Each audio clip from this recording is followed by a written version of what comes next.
ஏய் காய்ஸ், இந்த வீடியோ பார்க்குற நீங்கள் ஜப்பானுக்கு போக போகிறீங்கன்னா கண்டிப்பாக இந்த வீடியோ பார்த்துட்டு அதுக்கு அடுத்ததாக ஜப்பானுக்கு போய்க்கோங்க. எதுனால நான் அப்படி சொல்கிறேன்னு பார்த்தீங்கன்னா, ஜப்பானில் இருக்கிற டாப் 5 மோஸ்ட் பியூட்டிஃபுல் பிளேஸை பற்றி தான் இன்றைக்கான நம்ம வீடியோஸில் பார்க்க போகிறோம். இந்த வீடியோஸ் மூலிமா ஜப்பானில் என்னென்ன பியூட்டிஃபுல் பிளேசஸ்லாம் இருக்குன்ட்டு நீங்களும் தெரிஞ்சுக்கோங்க. சரி வாங்க வீடியோக்குள்ளே போகலாம். Number 5, mount Fuji. ஜப்பானில் இருக்கிற ரொம்பவே உயரமான மலைகளில் ஒன்று தான் மவுண்ட் ஃபூஜி. நீங்கள் மவுண்ட் ஃபூஜி கிட்ட நின்று சன்ரைஸும் சன்செட்டும் பார்ப்பதற்கு அவ்வளோ ஒரு அழகாக இருக்கும். நீங்கள் ஃபேமிலிஸோடு போனீங்கன்னா கண்டிப்பாக மவுண்ட் ஃபூஜிக்கு போங்க. இதனால நான் மவுண்ட் ஃபூஜிக்கு போகன்ட்டு சொல்கிறேன்னு பார்த்தீங்கன்னா, நீங்கள் எப்போ மவுண்ட் ஃபூஜியை பார்க்குறீங்களோ அந்த நாள் அந்த கிழமை பார்த்தீங்கன்னா உங்களுக்கு ஒரு நல்ல நாளாக இருக்கும்ட்டு நான் நினைக்கிறேன். இதனால மவுண்ட் ஃபூஜி இந்தளவுக்கு ஃபேமஸ் ஆச்சுன்னு பார்த்தீங்கன்னா, மவுண்ட் ஃபூஜியோட டாப்பில் பார்த்தீங்கன்னா நிறைய பனிக்கட்டிகளாக இருக்கும். அந்த பனிக்கட்டிகள் எல்லாமே பார்ப்பதற்கு அவ்வளோ அழகாக காட்சி அளிக்கும். நம்பர் 4 பார்த்தீங்கன்னா கொயாட்டோ. இந்த கொயாட்டோ எதுனால இவ்வளோ ஃபேமஸ்ன்னு பார்த்தீங்கன்னா, இந்த கொயாட்டோவில் பார்த்தீங்கன்னா நிறைய ஜப்பானோட பாரம்பரிய பொருட்களும் வச்சுருப்பாங்க. அது மட்டும் இல்லாமல் இந்த ஜப்பானோட முக்கியமான கோவில்களும் பார்த்தீங்கன்னா இந்த கொயாட்டோன்ற இடத்துல இருக்கும். இங்கே ஜப்பானோட வரலாற்று பொருட்களும் கோவில்களும் பார்க்கணும்னு நினச்சிங்கன்னா இந்த கொயாட்டோக்கு கண்டிப்பாக வந்து பாருங்கள். இப்போ இந்தியாவில் எப்படி காந்தி மியூசியம் இருக்கோ அதே மாதிரி தான் ஜப்பானில் பார்த்தீங்கன்னா கொயாட்டோ என்ற இடத்துல ஜப்பானோட முக்கியமான வரலாற்று பொருட்கள், அதுக்கு அடுத்ததாக ஜப்பானோட முக்கியமான கோவில்களும் பார்த்தீங்கன்னா கொயாட்டோ என்ற பிளேஸில் இருக்கும். அதனால ஜப்பானோட வரலாற்று பொருட்கள் எல்லாமே பார்த்து நீங்கள் ரசிக்கணும்னு நினச்சிங்கன்னா மறக்காமல் இந்த கொயாட்டோ என்ற இடத்துக்கு நீங்கள் போய் பாருங்கள். அடுத்ததாக நம்ம 3 பார்த்தீங்கன்னா டோக்கியோ.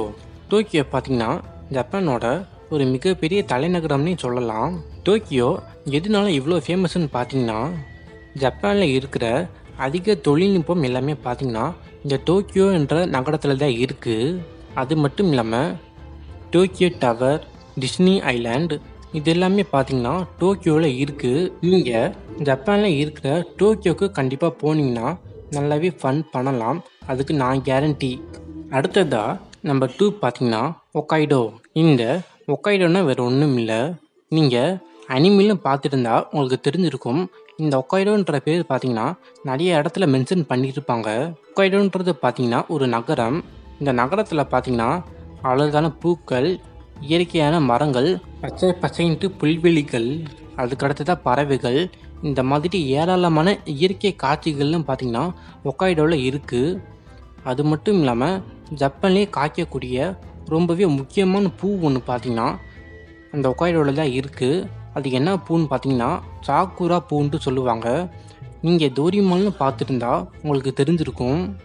ரோஸ் கலரில் பூ காய்க்கும், அதுதான் சாக்குரா பூன்ட்டு சொல்லுவாங்க. அந்த பூ பார்ப்பதற்கு அவ்வளோ ஒரு அழகாக இருக்கும். அந்த பூவை பார்க்குறதுக்காண்டியே பார்த்தீங்கன்னா நிறைய பேர் ஜப்பானுக்கு போவாங்க.